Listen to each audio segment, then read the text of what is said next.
ताली बजाने से हंसने से काम नहीं चलेगा। नहीं, कभी आदमी देखो ताली की आदत पड़ी। हमें क्या है, अभी लॉकडाउन में एक कवि की शादी हो गई, पीछे तक आवाज सुना रही है, माइक बंद हो गया, माइक बंद हो गया। अच्छा बंद हो गया, कोई दिक्कत है। यही दिक्कत नहीं, लगे हैं माइक भी सरकारी है। हाँ, लोग बोलते हैं कि सरकार में बोले गांधी जी देश की सेवा करने कूद गए गड्ढे में। मैंने एक बात समझ में नहीं आ रही यार, कि सरकार गड्ढे में थी कि जो हर कोई कूद के सेवा करता है। तो मैं कहा था वही भूल गया मैं, ये थोड़ी अपने भूलने की आदत है, तो कोई दिक्कत नहीं। हम कहीं बोली दिया अपन हंसे ही हंसाएंगे। देखो हास होगा, हंसते हंसते ताली बजाना है। एक बार हमारे अभी लॉकडाउन में एक कवि की शादी हुई। हाँ भाई। घर वाली घूंघट डालने बैठी थी, सुहागरात के दिन वो अंदर गया, क्या बात? घर वाली घूंघट डाल के बैठी। अब वो जाते से ही उस कवि ने बोला, अब क्योंकि लॉकडाउन में कवि सम्मेलन चल नहीं रहे थे, तो वो जाते से बोला कि छुप छुप बैठे जरूर कोई बात है। वाह भाई, पहली मुलाकात है जी, पहली मुलाकात है। जोर से बजा दो रे। पहली मुलाकात है जी, पहली मुलाकात है। तो वो दांत काढ़े, पत्नी दांत काढ़े, तो बोले वो कवि का जवाब सुनना, और जितने भी लोगों ने ताली नहीं बजाई ना, पूरे एक एक ताली बजाना। तो पत्नी ने बोला हाँ, गाँव के आदमी की सुनना जरूरी है, क्योंकि अब गांव आपका है, गली आपकी है, और अपनी गली में तो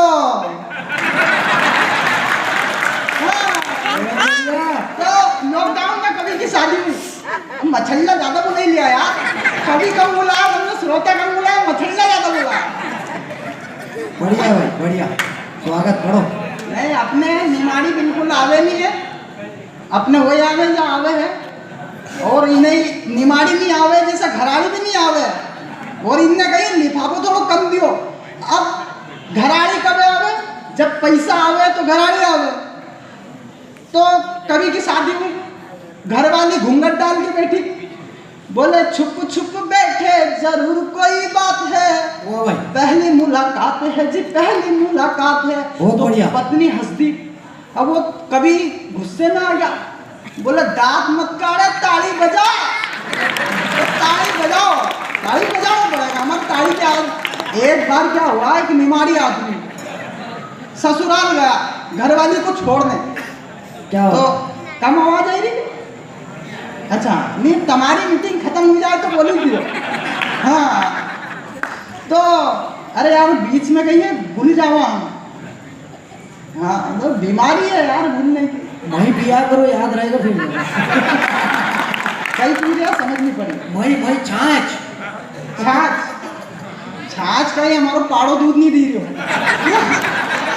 तो ताली बजाओ यार, रानी बजाओगे तो मन बढ़ेगा। अरे हमारे मन को भौजी ना दूध पे तुम पैड़ा ना के धोने कई करो। हमारे यहाँ अब थोड़ी दूर जाओ, आप इंदौर जाओगे तो पानी बदल जाएगा। 120 किलोमीटर आगे जाओगे तो कुछ न कुछ तो बदल ही सकता है। सुबह सुबह एक दिन मैंने देखा, सुबह सुबह एक आदमी अपनी चड्डी को पहन के माथे में बैठ गया था। बढ़िया, समझ में नहीं आया मैंने कि ये हो क्या रहा है यार। फिर मुझे मेरे एक दोस्त ने बताया, बोले भाई अपने यहाँ कुछ न कुछ बदल सकता है, हो सकता है नीचे का सामान इधर ऊपर हो सकता है।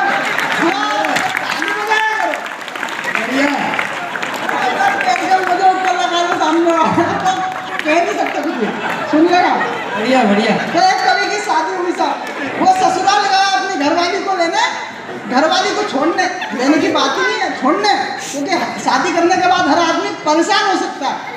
तो वो छोड़ने गया, सासू जी से बोले, सासू जी प्रणाम, बोले प्रणाम, बोले जवाई राजा आया, बोले आया, बोले कैसे आए, तो बोले तुम्हारी छोरी के छोड़ी ना आयो, बोले क्यों, बोले कि मक्का की रोटी बनाना नहीं आवे नहीं।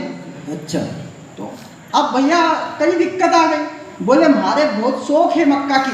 भाषा समझ में आ रही हमारी? आ रही है। बोले मक्का की रोटी समझ बनाना नहीं आवे। मैंने पहले बोली थी इतना मच्छर मत बुलाया करो यार। हाँ? माइक पीछे कर ला, ये बात बहुत अच्छी है। बहुत बढ़िया। अरे उतरी जाएगा होगा पसी वो मतलब mic is the down of the गादी दादी ये इंग्लिश आदमी की अब अपन भी इतना सीखी अपने देखो इंग्लिश नहीं आती ओका बाद अपन तो भगाड़ दी आदमी को नहीं, मुझे इंग्लिश नहीं आवे भैया। आदमी को जितनी छींक आवे उतनी अपने इंग्लिश आवे। बहुत बढ़िया। अपन बोला ही नहीं जेका आमोद पुण्यो जे तुम मतलब ठीक है। अरे तुम अरे कवित्री तुम्हारे पास बजट कहाँ तो कवित्री एक बोले थी इनका छेड़ा नहीं छेड़ी लो से मतलब नहीं है। तुम बजट बढ़ाओ, लिफाफे का बजट बढ़ाओ, मैं धोती पहन के आऊंगा, मैं कवित्री बनूंगा। लिफाफे का बजट बढ़ाओ। अरे पूरा भेजी देगा वो तुम्हारा क्या होगा तो वो छोड़ने गया मक्का की रोटी आती नहीं घरवाली को बनाना। तो सासू जी बोले जवाई राजा आज कैसे आना हुआ? तो बोले सासू माँ आपकी लड़की को, आपकी बेटी को मक्का की रोटी बनाते नहीं आती।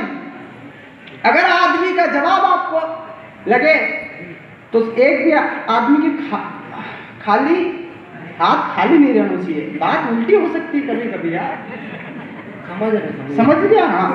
तो बोले आपकी बेटी को मक्का की रोटी बनाते नहीं आती।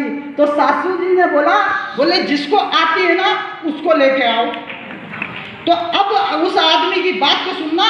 उस सासू ने बोला, अब वो आदमी भी कभी आदमी था, और सासू ने बोले कि जिसको आती है उसको लेके आओ। ये बात उन्हीं तैयारी में है।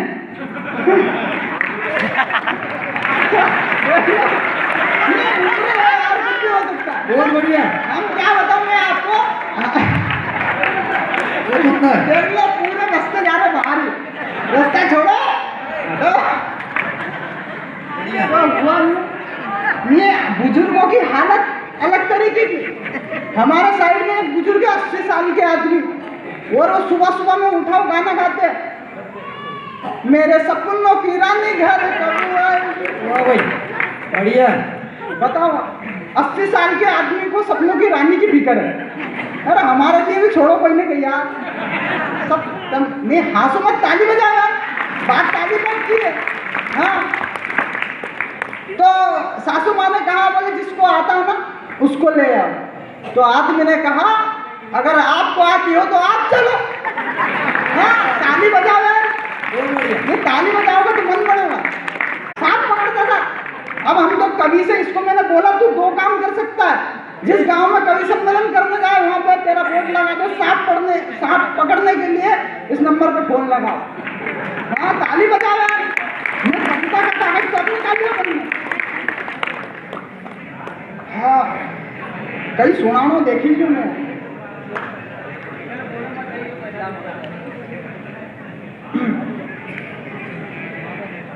दादा उनकी मीटिंग खत्म नहीं हुई लगे हमारे। ये घर से परेशान करे भाभी इनके, रोटो पानी नहीं दे।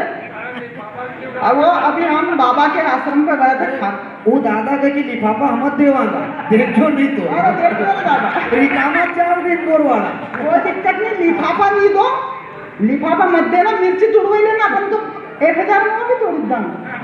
हाँ अपन मिर्ची तोड़ देंगे, झाड़ी के कर लाना, यही तो काम है। किसान के पास में क्या काम बचा है? इस देश में मेरी नजरों में 2 जवान हैं, एक जो सीमा पे लड़ते हैं और एक जो खेतों में रहता है, वो किसान है। बहुत बढ़िया।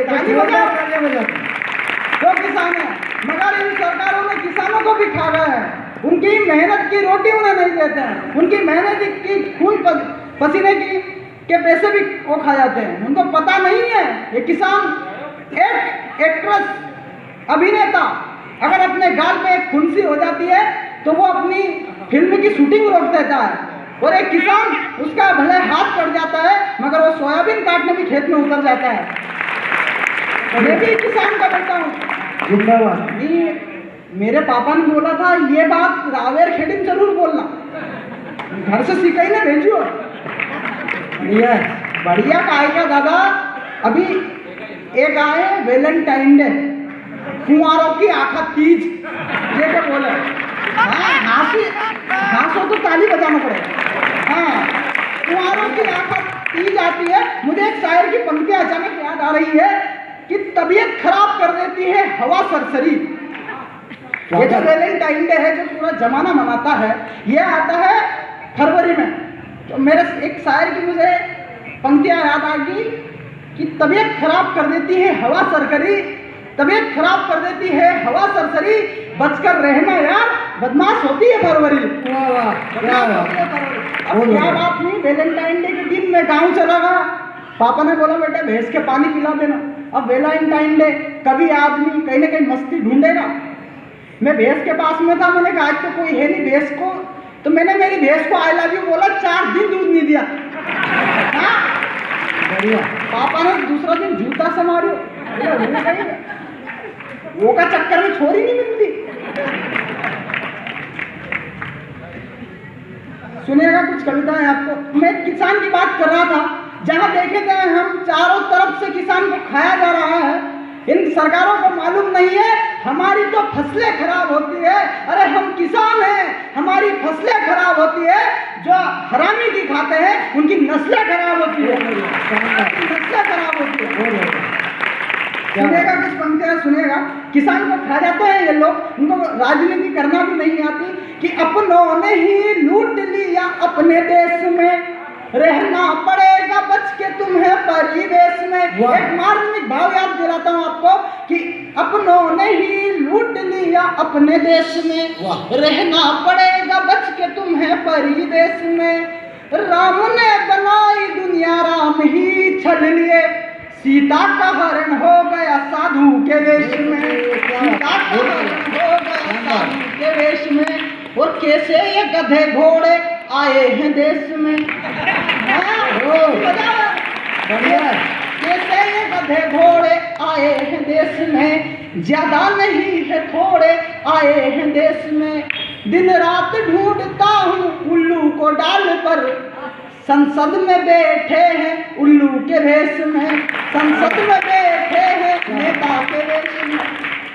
सुनिएगा कुछ, मैं मोहब्बत तो लिखता हूँ, मोहब्बत की कुछ पंक्तियां सुनाता हूँ क्योंकि सब पढ़ के जा चुके हैं। अब हमारी बारी है कि कैसे क्या हमको पढ़ना है। सुनेगा, मैं माँ के लिए कहता हूँ मातृ शक्ति यहाँ पर बैठी है, आप सबका आशीर्वाद मिले इन पंक्तियों पर। आप देखना कभी भी ये बात पकड़ना, हम काम करते हैं, हम 24 घंटे काम करते हैं, 12 घंटे काम करते हैं, हमें सैलरी मिलती है, मगर हमारी माँ जो 24 घंटे हमारे घर पर काम करती है उसे 1 रुपया नहीं मिलता है। कि मैं जो गीता पढ़ूँ, हाँ तुम्हारे सम्मान में ताली बजे लो, एक ही कवि मंच में जो तुम्हारी बात करेगा, ताली बजे लो। हम हफ्ते में 7 दिन होते हैं, एक दिन हम रविवार का मनाते हैं, हम जहाँ भी काम करते हैं, मगर ये माँ ये 7 दिन तक काम करती है कि मैं जो गीता पढ़ूं कोई सार नहीं आता, मैं जो गीता पढ़ूं कोई सार नहीं आता, उसकी पूजा करूं कोई वार नहीं आता। यूं तो थक कर के चूर हो जाती है, क्यों माँ के हिस्से में रविवार नहीं आता, क्यों माँ के हिस्से में रविवार नहीं आता। बहुत बढ़िया। कि तुम्हारी याद में कई रात बिताई है। वाह, पीछे युवा भी बैठे, आपका भी साथ मिले तो हमें भी लगे कि आप भी युवा हैं। कि तुम्हारी याद में कई रात बिताई है। देख लो इतनी देर से बोली रही तो 500 रुपया आएगा कि नहीं आएगा। मैंने कितनी लिफाफा में वजन बढ़ाना है, हाँ लिफाफा में अपना वजन बढ़ाना। नाम बोलूँ नहीं यार, अच्छा ठीक है बाबा, ठीक है। कि तुम्हारी याद में कई रात बिताई है, ये तुम्हारे लिए ही ठोकरे खाई है। घर वाले ढूंढते हैं लड़की मेरे लिए, और मुझे काजल वाली आंखें पसंद आई है, और मुझे काजल वाली। बस अपन ने कविता घर में गई, काजल वाली पसंद आई, दाई जी ने एक जू तो हेड में मार सारा कहा कि काजल वाली यही है। सुनो कि बिछड़ के तुझसे अब तकिया भिगोया करते हैं। मेरा एक 8 साल का भांजा है, तो मैंने उसको बोला मामा आपने नई कविता सुनाई नहीं, बहुत दिन हो गए, तो मैंने उसको सुनाया कि बिछड़ के तुझसे अब तकिया भिगोया करते हैं। बोले मामा तुम अबे भी बाथरूम कर दोगे बिस्तर में। उसकी अलग बढ़िया कि बिछड़ के तुझसे वो तकिया भिगोया करते हैं, लिख कर तेरा नाम हाथों से मिटाया करते हैं। अब कर भी दो आजाद अपनी यादों से, पढ़ के चिट्ठी तेरी रातों में रोया करते हैं। क्या बात है, पढ़ के क्या बात है। चिट्ठी तेरी रातों में रोया करते हैं। बहुत बढ़िया। बहुत बढ़िया नहीं है, लिफाफो बड़ो करके जाना पड़ेगा। नहीं पैसा दो तो पैसा कह दो, नहीं नहीं बात यह नहीं है, रिश्ता तुम्हारा पास में एक से एक आ रहा। आलिया भट्ट को भी रिश्तो आयो।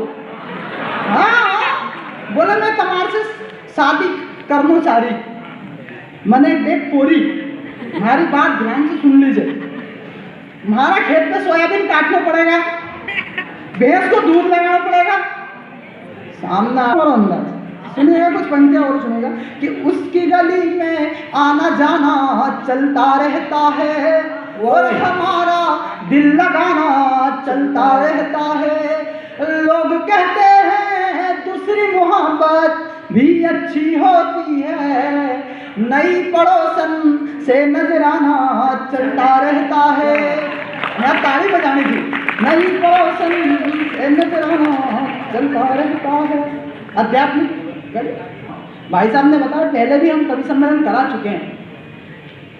आप लोगों ने देखा कर्ण एक बहुत बड़ा योद्धा है। बोले धर्म जो दान देता है, बोले उसके पास कोई भी चला जाता था वो दान देता था, किसी को खाली हाथ नहीं भेजता था। उस कर्ण पे लोगों ने हजारों कविताएं पढ़ी है। मगर मैं ये गंभीर बात कहना चाहता हूँ आपसे, भाई साहब कहाँ जाइए है, जाओ नहीं, गंभीर बात सुन के जाइए। हाँ गंभीर बात क्या है, कुछ भी नहीं है। बात यह थी कि वो कर्ण अगर आपकी वजह से किसी की बहन और बेटी की इज्जत पे सवाल उठता है तो उसके पाप के धारी आपको भी बनना पड़ता है, पाप के भागीदारी। बहुत बढ़िया। महाभारत में सभा लगी, पांडवों की सभा चल रही थी, पूरी महाभारत में सभा चल रही थी, पांडवों के पास में कुछ भी नहीं बचा था। तो कर्ण ने बोला अभी आपके पास में है, कुछ न कुछ है देने के लिए। बोले क्या है? बोले आपके पास में द्रौपदी है। तब उस कर्ण ने दुर्योधन को कहा कि इनके पास में अभी द्रौपदी बची हुई है। पाप किसने किया? दुर्योधन ने। उसको उकसाया किसने? कर्ण ने। तब ये मेरी पंक्तियां अगर इस गांव के लोग समझदार हैं और ये समझते हैं कि किसी भी बहन और बेटी के साथ में ऐसा नहीं होना चाहिए, तो एक भी व्यक्ति खाली नहीं रहेंगे कि क्यों अपनों में ही द्वंद्व पाला गया, क्यों अनगरल धर्म को उछाला गया, क्यों अपनों में ही द्वंद्व पाला गया, क्यों अनगरल धर्म को उछाला गया।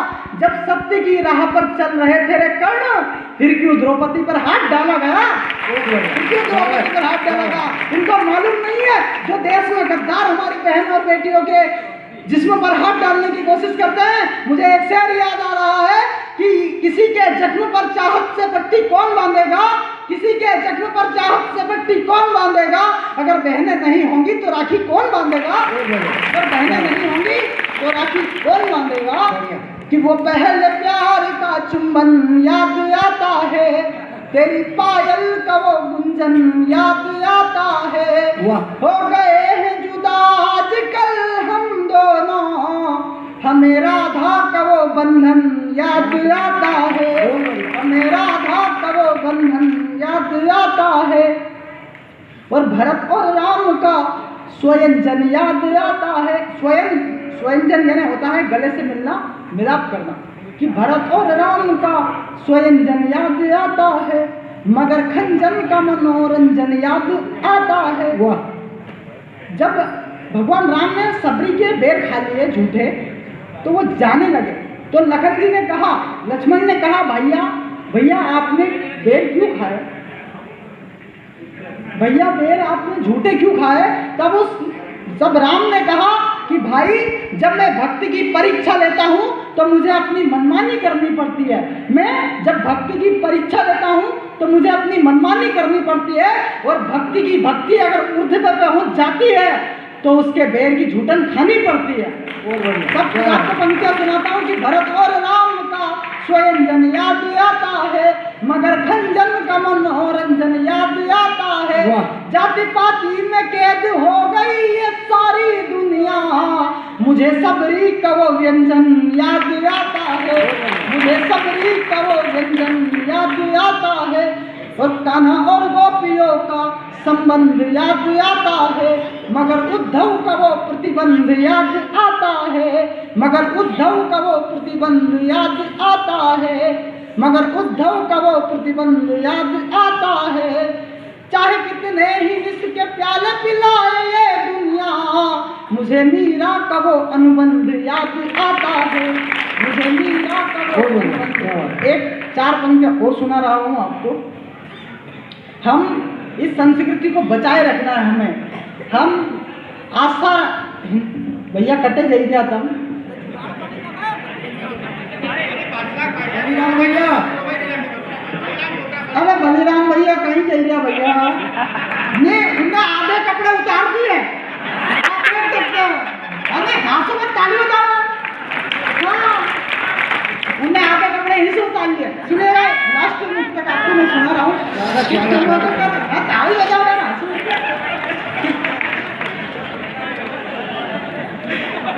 ठुमक कर चलने वाला श्याम याद आता है, ठुमक कर चलने वाला श्याम याद आता है, मगर दाऊ का वो इल्जाम याद आता है। किस तरह हमें समाज में रहना चाहिए, ये हमें कान्हा और दाऊ से सीखना चाहिए।